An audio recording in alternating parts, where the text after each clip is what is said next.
안녕하세요.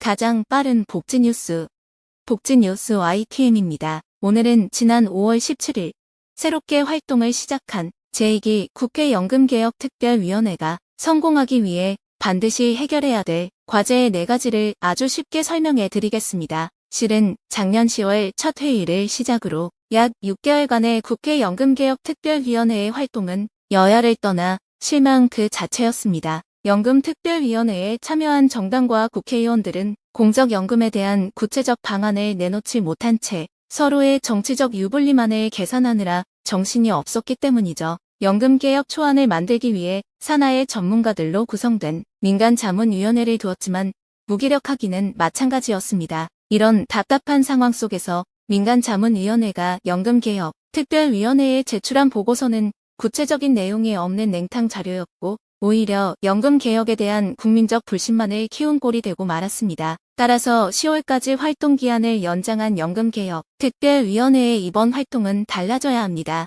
실질적인 연금개혁 논의가 진행될 수 있도록 연금개혁 특별위원회는 확실한 개혁 방안을 만들어야 할 텐데요. 이에 최근 한 시민단체에서 제시한 성공적인 연금개혁을 위해 반드시 해결해야 될 4가지 과제를 소개해드리겠습니다. 해결해야 될 과제의 첫 번째는 미래 지속 가능한 노후소득 보장 제도로서 연금 체계의 청사진을 제시해야 합니다. 국민연금 보험료율 인상 등 민감한 사안들도 정교하게 다루어야겠지만 정작 지금 청년 세대들이 더욱 큰 문제로 느끼는 것은 미래 연금 체계가 어떻게 변할지 알 수 없다는 것입니다. 따라서 이번에는 중장기 연금 체계의 청사진을 제시하고 이에 도달하는 로드맵도 설계해야 하며 여기에는 우리가 감당할 보험료율의 상한 그리고 어떤 경우에도 국가가 약속하는 최저 보장 수준 등이 담겨야 할 것입니다. 해결해야 될 과제 두 번째는 노소득 보장의 시야를 국민연금에서 기초연금,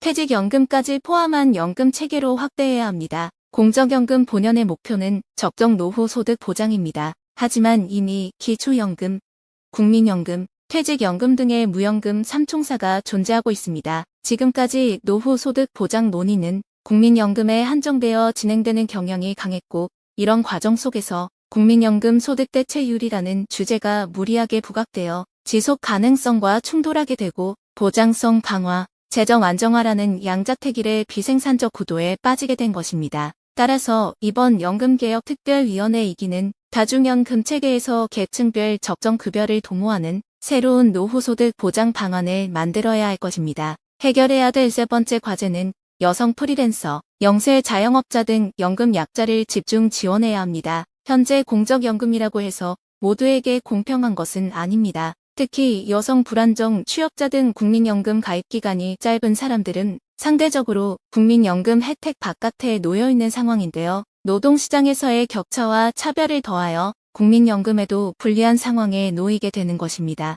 이에 보장성 강화에서 가장 집중할 대상은 바로 연금약자라고 할 수 있습니다. 출산, 양육 등으로 경력 단절을 겪는 여성을 위하여 출산 크레딧을 첫째 자녀부터 대폭 확대하고 현행 실업 크레딧, 군복무 크레딧도 현실화해야 합니다. 나아가 돌봄 공익 활동에도 국민연금 가입 기간을 연장하는 방향으로 나아가야 할 것입니다. 해결해야 될 과제 네 번째는 국가는 도시 지역 가입자의 보험료를 지원해야 합니다. 이 4가지 과제가 모두 성공적으로 이루어질지는 좀 더 지켜볼 필요가 있겠습니다. 오늘 준비한 소식은 여기까지입니다.